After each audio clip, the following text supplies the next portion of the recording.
Nothing in this podcast is intended as investment advice, and the people in this podcast may hold positions in the stocks they talk about. Do not buy any investment based solely on a tip or recommendation. Please do your own research.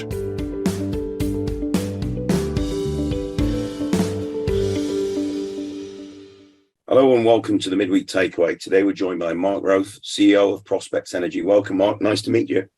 Yes, nice to meet you as well. Thank you. No problem. So it's the first time we've had you on as a guest on our podcast. So do you want to tell the listeners what Prospex Energy is all about, please? Yes, well, Prospex is a small company with gas assets onshore in Western Europe. We have assets in northern Italy and in southern Spain. In Spain, we're producing gas and generating electricity. And in northern Italy, we've just received a mission by the Italian government to convert our exploration license to a production license, and we hope to be in production of gas from that field early next year. Very good, very good. Yeah, I mean, I saw obviously news this week, the El Romeral income and production update, which I believe is the power plant in southern Spain you just alluded to, where Prospex holds sort of circa 50% working interest. It seems, I guess, at the moment with the high energy prices right now, it's a good time for the plant and that the healthy revenues have been reported. Yes, indeed. I mean, the first quarter, we had record revenues from the power plant. In March alone, the income, this is a gross number, the income at the plant was more than €500,000 in March alone.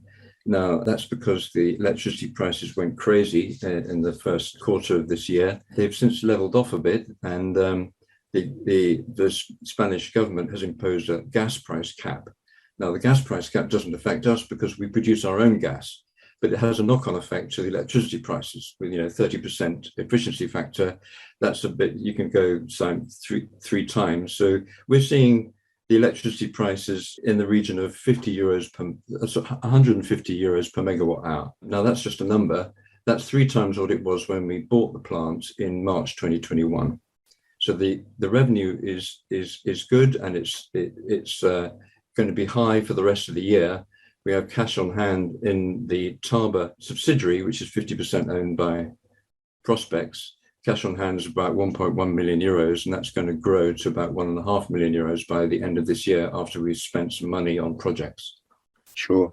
So I guess is it a situation where if the energy prices sort of recovered back to some sort of sense of normality, say that the geopolitical situations, which we know are obviously pushing up the energy prices, certainly in the UK and in Europe, do you think it's a possibility that you can turn the taps off and actually, is there a point where it doesn't become profitable, almost break-even levels? Well, there is, but it's much, much lower than where it is now. I mean, I don't want to quote the break-even level, but the cost of production at the moment in Spain is very low. We don't have high overheads. Obviously, there are overheads. We've got a power plant, we have employees, but the gas is there in wells, produced and connected to a local grid connected to the power plant. The good thing is that on our corporate presentation, which is on our website, we have some upside in the El Romeral concessions, where we have 11 targets which are drillable, where we could drill new wells to produce more gas. And at the moment, the power plant is like 30% capacity because only one of the 3 generators is operational. We only need 2 more wells to be drilled, and we could get up to 100% capacity at the power plant, which would triple our production output. We do have to get permits for those wells, and that's what we're waiting from the Spanish government to do. It's permits for drilling. It takes a long time to get through the environmental assessment procedure with the authorities in Spain. So they get the gas, the extra gas, and then subsequently the extra electricity would be welcomed on the grid, do you think, if you could increase your production?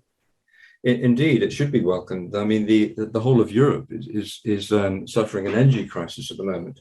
And this is where we can actually help. Although these are small projects, every little bit helps. El Romeral concession is actually one of only 4 producing onshore gas deposits in Spain. Most of Spain's gas comes from Northern Africa or liquefied natural gas imports. So the carbon footprint of LNG is far worse than local indigenous onshore gas. So actually producing this gas would alleviate not only the energy crisis, but it was also help in the carbon footprint of the country. You think that in times such as this, that they would actually be rushing the permits through so that you got the opportunity to produce the gas to not to save them, but to obviously help the issue? You would hope so, and we are planning trips to Madrid to go, and the local junta in Carmona, which is in Andalusia, where the plant. I was going to say, whereabouts is the plant? It's in Andalusia, so it's in Andalusia. It's in a near a town called Carmona, which is east of Seville. We're planning trips next month to go and speak with the ministry and the local authorities in order to see what we can do to accelerate the plans to drill. I mean, the environment around there, the well pads are small and the impact on the environment is low, but we have to go by the law of the land, and we have to do environmental impact assessments. So we just need to see what we can do to accelerate the process. Okay, so this is the Spain asset, and obviously on its own is obviously worth a considerable amount of your current market capitalization, having positive EBITDA revenues coming in, and obviously the chance to increase that by at least 2 or 3-fold, having only used 30% of the energy that you can use or can produce. But the big play really is the Italian gas. And obviously now you have the permits to go ahead, you have the cash to go ahead. So tell us a bit more about that situation.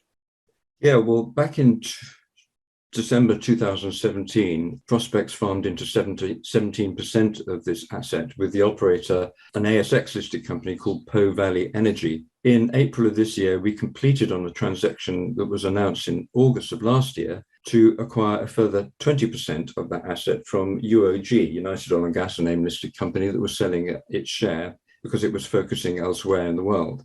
So we now have 37% of this asset, and the great thing is, last week we received the news that the Italian ministry had given production concession consent for this project to be developed. All we now need to do, if I could refer to our corporate presentation on page 8, there's a map there which shows the well site is it's less than 1,000 meters away, tie-in point to the national grid operated by SNAM in Italy.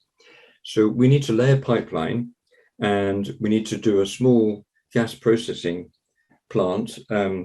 It's on page 8, and there's a map there just showing what needs to be connected. And that process can now start. The contracts have been awarded by Po Valley, and we now know what the cost is going to be and the schedule. And we're hoping that we're going to get first gas from this field by May of 2023, certainly the first half of 2023.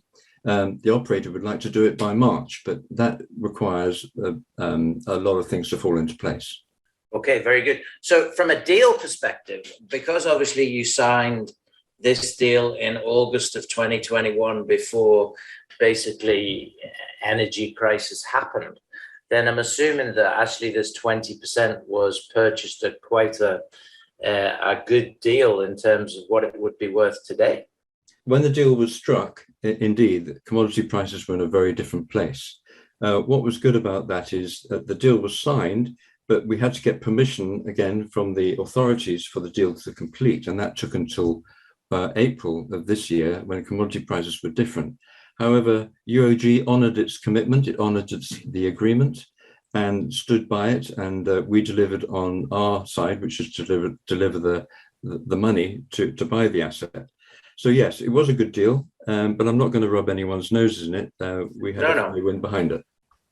But the reality of it is that obviously, even though the share price has stayed pretty static along those period of time, this has been a very enhancing deal to Prospex. Indeed, it has. The trouble is, a lot of people did not believe that the Italian ministry would ever grant us production consent. A lot of doubters out there, a lot of people saying that'll never happen. So actually, we've proven them wrong. We had the faith in the operator, we had the faith in the process. Yes, we've had some help because of the global situation with energy, and that maybe has helped us get us the production concession.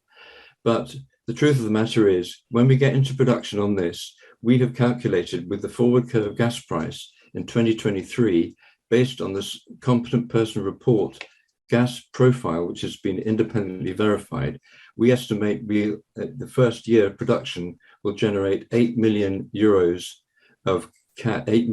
cash flow in the first year, net of tax, net of royalty, net to Prospex. Wow. So that's a game changer then, no? I mean, basically between that and the Spanish asset, we could be talking 9-10 million of effectively not even EBITDA, after tax income, and your market cap currently is only about 11 million pounds. So that is like, whoa, major disconnect. Yes, I guess the next catalyst will be that exactly the actual first gas, which I believe is anticipated for first half of 2023, right? Yeah, of course, we're going to try and accelerate that. But first half of 2023 is a conservative estimate. But yeah, that's when it's going to kick in.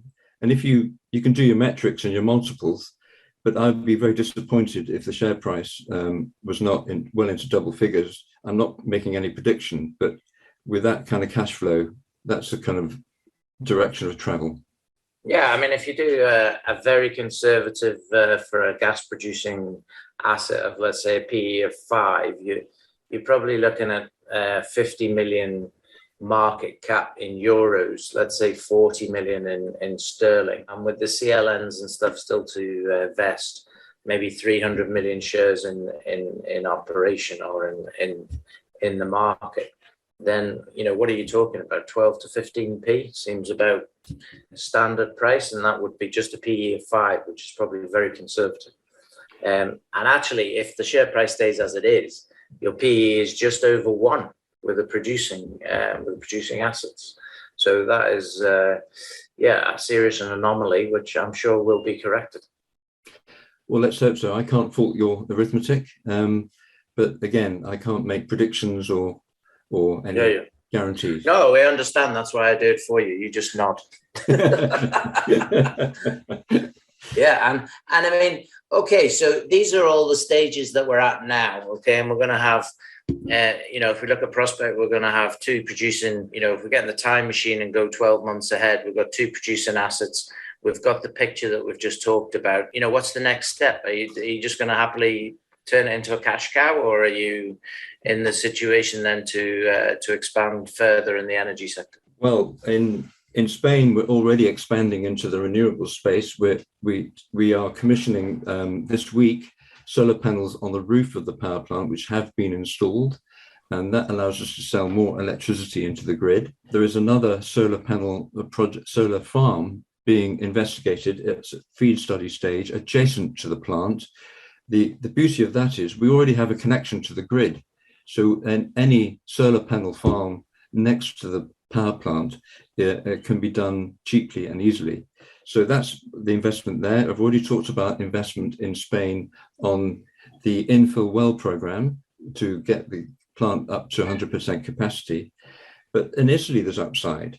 If I could turn to page 9 on our corporate presentation, there's a map there which shows a structure called East Selva, which is twice the size of Selva, the existing field we're about to put into production. That structure is possibly 35 BCF. That number's in the competent person report as well. We get that drilled up. It's already in the concession, which has been granted.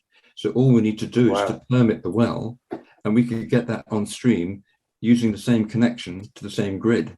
So that is an upside which we would hope to get done as soon as we can. So you said that's 35 billion cubic feet of gas? East Selva, that's a 35 BCF structure, and we're 37% of that concession.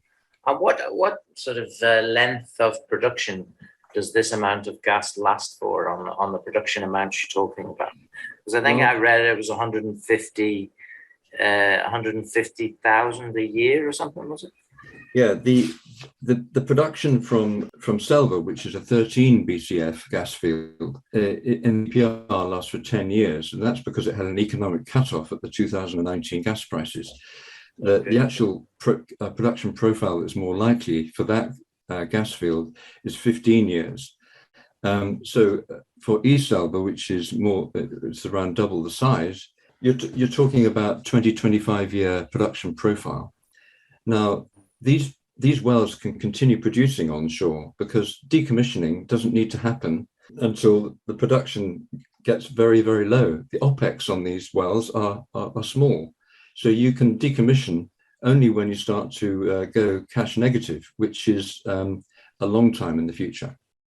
Yeah, and also obviously depends on the future of energy situation in Europe, which is probably of all the continents on the world has the biggest problem, because it's been so reliant on the Russian gas and what's been happening in Ukraine, and they've got to cut the ties, if you like. That's not going to come back anytime soon. I can't see it happening anytime soon, but you can never predict what's happening in the world at any time. Yeah, you can never predict, but at the same time, this is a lesson that has to be learned, and by Europe especially, that it cannot commit itself to being so tied to one supplier. That's very true, but also of all of the fossil fuels that we burn, gas is the one which is the most environmentally friendly. We can't switch to renewables overnight.